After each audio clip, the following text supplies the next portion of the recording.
Hi friends, welcome to my channel. మీరు మొదటిసారిగా నా వీడియోస్ చూసినట్లయితే తప్పకుండా లైక్ చేయండి, షేర్ చేయండి, సబ్స్క్రైబ్ చేయండి. పక్కన ఉన్న బెల్ ఐకాన్ను క్లిక్ చేసి ఆల్ అనే ఆప్షన్ను సెలెక్ట్ చేసుకోండి.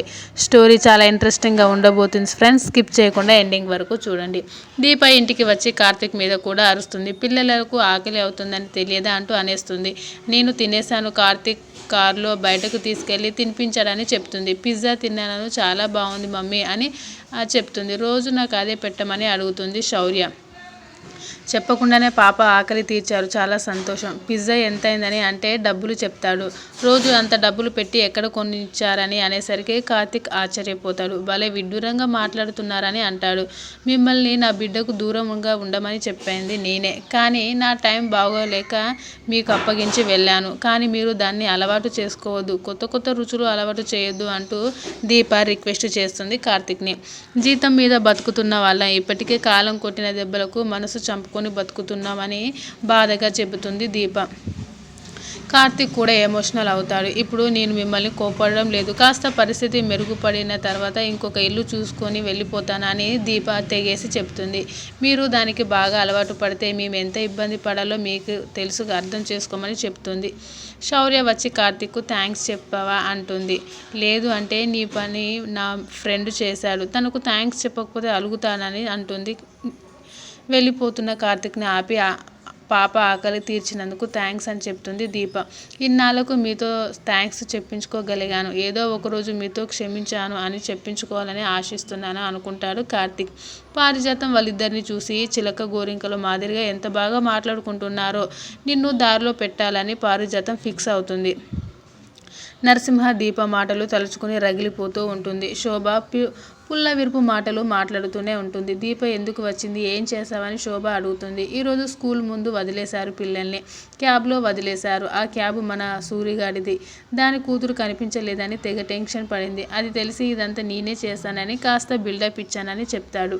నువ్వు చేయకపోతేనే ఇంత రాద్ధాంతం చేసింది, చేస్తే ముగ్గురిని కలిపి చంపేస్తుందని అనసూయ భయపడుతుంది. అలా అని ఊరుకోవద్దు, అది ఊరు వెళ్ళే వరకు ఇలానే చేయాలని శోభ మరింతగా రెచ్చగొడుతుంది. శివనారాయణ పని చేసుకుంటూ ఉంటే పారిజాతం వచ్చి ఇకిలిస్తూ ఉంటాడు. డబ్బుల కోసమే కదా 100 ఇస్తాను, తను వచ్చింది డబ్బుల కోసమే కాదని మొహం మార్చుకుంటుంది. భర్త కాళ్ళ దగ్గర కూర్చుంటుంది. రేపు నా పుట్టినరోజు అనేసరికి శివనారాయణ కౌంటర్ల మీద కౌంటర్లు వేసి గాలి తీసేస్తాడు. తన కోరిక తీర్చమని అడుగుతుంది. ఎవరిని ఇబ్బంది పెట్టని కోరిక తీరుస్తానని మాట ఇవ్వమని అడుగుతుంది. సరే అయితే అని మాటిస్తాడు. దశరథ వచ్చి ఏంటి అని అడుగుతాడు. మీ పిన్ని బర్త్డే అని చెప్పేసరికి గ్రాండ్గా సెలబ్రేట్ చేద్దామని అంటాడు. నాన్న మాట ఇచ్చాడని ఆమె కోరికకు సరే అన్నాను. ఇంతకీ ఆమె ఏం కోరుకుంటుందో అని దశరథ ఆలోచిస్తూ ఉంటాడు. దీప కార్తిక్ థ్యాంక్స్ చెప్పినందుకు చాలా సంతోషంగా ఉందని శౌర్య అంటుంది. నాకు కొట్టాలని ఉంది, ఈరోజు నువ్వు చేసిన పనికి అంతా దీప కన్నీళ్లు పెట్టుకుంటుంది. నువ్వు ఏమైపోయావో తెలియక ఎంత కంగారు పడ్డానో అని అంటుంది. నేను వస్తే తప్పు, నిన్ను ఎవరు పిలిచినా ఎక్కడికి వెళ్ళకూడదు, తినకూడదు అని మాట ఇవ్వమని అడుగుతుంది శౌర్యాని. శౌర్య అలాగే మాట ఇస్తుంది. నన్ను ఇంట్లో వదిలిపెట్టి ఎక్కడికి వెళ్ళనని శౌర్య అడుగుతుంది. నువ్వు కారు ఎక్కడానికి కారణమైన వ్యక్తికి థ్యాంక్స్ చెప్పడానికి వెళ్ళానని చెప్తుంది. రే నరసింహ, శౌర్య నా కూతురు ఎవరైనా నా బిడ్డ జోలికి వస్తే వాళ్ళ చావు కొని తెచ్చుకున్నట్లే అని అనుకుంటుంది. కాంచన కార్తిక్ కోసం ఎదురు చూస్తూ ఉంటుంది. దీప కార్తిక్ మధ్య బంధం గురించి అనుమానిస్తుంటే శ్రీధర్ అలా ఎందుకు ఆలోచిస్తున్నావని అడుగుతూ ఉంటాడు.